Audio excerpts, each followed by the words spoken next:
तक घने और काले बाल हैं। मैं एक बहुत ही सुंदर औरत हूँ। अगर मैं गली से निकलती हूँ तो लोग मुझे मुड़ मुड़ कर देखते हैं। मेरे शरीर पर जगह जगह एक से बढ़कर एक प्राकृतिक सुंदरता उभरी हुई है और मेरे शरीर के इस उतार चढ़ाव को देखकर कोई भी पिघल जाता है। मेरी शादी को 3 साल हो चुके हैं, पर अभी तक कोई भी बच्चा नहीं हुआ है। मेरे पति ज्यादा रोमांटिक भी नहीं है और वह मुझ पर ज्यादा ध्यान भी नहीं देते हैं। मेरे पति एक बिजनेसमैन है और उनका व्यापार बहुत ही अच्छा चलता है। हम बहुत ही अमीर फैमिली से हैं। काम की वजह से मेरे पति ज्यादातर घर से बाहर ही रहते हैं और घर में मैं अकेली रहती हूँ। घर में मैं अकेली बोर ना हूँ, इसलिए हमारे घर में हर तरह की चीजें हैं जिनसे मैं अपना दिल बहला सकती हूँ। पति के घर पर न होने की वजह से मैं भी बहुत मस्ती किया करती थी और उनको पता भी नहीं चलता था। मुझे अपनी जिंदगी में बोर होना पसंद नहीं है, इसलिए मैं अपनी जिंदगी में खुद ही रंग भर लेती हूँ। हमारे घर में मुझे किसी भी तरह का कोई काम नहीं करना पड़ता था। हमारे घर में बहुत सारे नौकर थे जो घर का काम किया करते थे। हमने कुछ ही दिनों पहले अपने घर में एक नौकर रखा था। वह घर का लगभग सारा काम किया करता था और मेरा भी ख्याल रखता था।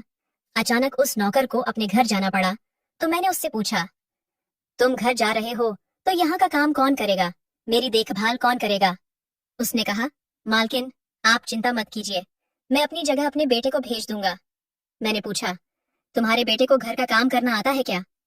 वह बोला, मालकिन आप चिंता मत कीजिए, वह सब संभाल लेगा। मेरा बेटा बहुत अच्छे से काम करता है।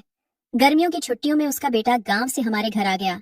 वह लड़का हमारे घर के लगभग सारे काम करता था, जैसे कि झाड़ू लगाना, बर्तन धोना या कोई भी दूसरा काम जो मैं उसको बता देती थी। हमारे घर में खाने पीने का बहुत ही अच्छा इंतजाम था और किसी भी तरह की कोई रोक टोक नहीं थी। खाली समय में वह अक्सर हमारे गेस्ट रूम में बैठकर टीवी देखता था। मैं भी उसको किसी बात के लिए नहीं टोकती थी, क्योंकि मुझे पता था वह बहुत ही मन लगाकर काम कर रहा है। मैं अक्सर पार्टियां किया करती थी। एक बार की बात है कि मैं एक पार्टी से बहुत देर में वापस आई और दूसरे दिन दोपहर के 2 बजे तक सोती रही। मेरे कमरे के पर्दे बंद थे, इसलिए मुझे समझ ही नहीं आ रहा था कि सुबह हो रही है या शाम हो रही है।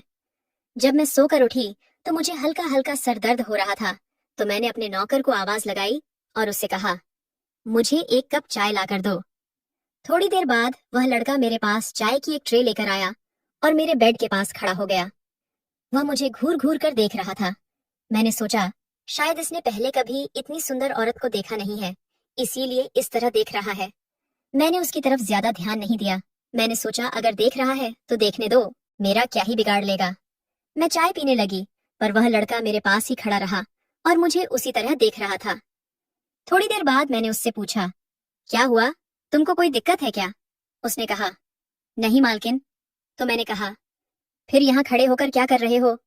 तुमको कोई और काम नहीं है क्या? अब यहाँ से जाओ, और अगर मुझे किसी चीज की जरूरत होगी तो मैं तुम्हें बता दूंगी। वह तुरंत वहां से चला गया, पर थोड़ी देर बाद मुझे ऐसा लगा कि मुझे उस लड़के के साथ इस तरह का बर्ताव नहीं करना चाहिए था। मैं चाय पीने के बाद फिर से बिस्तर पर लेट गई और रात की पार्टी के बारे में सोचने लगी। पहले तो मैं सीधे लेटी थी, पर थोड़ी देर बाद मैं उल्टे होकर लेट गई।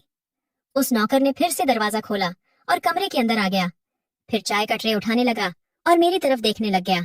मुझे समझ ही नहीं आ रहा था कि उसके दिमाग में क्या चल रहा है, वह मेरी तरफ ऐसे क्यों देख रहा है। मैंने जैसे ही उसके चेहरे की तरफ देखा तो मुझे समझ आ गया था कि वह मेरी तरफ ऐसे क्यों देख रहा है, और अब मैं भी इस तरह लेट गई थी कि वह मुझे अच्छे से देख सके। मैं अपने पति से काफी दिनों से दूर थी और मेरी भी अपनी कुछ जरूरतें थीं। कर ऐसा नहीं लग रहा है कि तुम सफाई कर चुके हो। देखो, इन सब चीजों पर कितनी धूल टिकी हुई है। जाओ, दोबारा से सफाई करो। फिर वह चला गया और कुछ देर बाद सफाई का सारा सामान लेकर वापस मेरे कमरे में आया। मैं टीवी देखने लग गई, लेकिन मेरा पूरा ध्यान उसी की तरफ था। मैं जानना चाहती थी कि उसके मन में मेरे लिए क्या चल रहा है, वह मेरी तरह ऐसे क्यों देखता है। मैंने उससे पूछा, तुम गांव में क्या करते हो? तो वह बोला, मालकिन मैं गांव के बच्चों को फ्री में पढ़ाता हूँ और थोड़ी बहुत पहलवानी भी करता हूँ। मैंने उससे मजाक करते हुए कहा, तुम्हारे शरीर को देखकर तो नहीं लगता है कि तुम पहलवान हो। वह भी मजाक के मूड में आ गया था। वह बोला, मालकिन अगर आप मौका दोगी तो आपको जरूर दिखाऊंगा कि मैं पहलवान हूँ या नहीं। मैंने कहा, क्या तुम्हें मसाज करना आता है? क्या तुम मेरी मसाज कर सकते हो? वह बोला, हाँ, मैं बहुत अच्छे से मसाज कर लेता हूँ। अगर आपको मसाज करवानी हो तो आप बता सकती हो। मुझे मसाज करवाने का काफी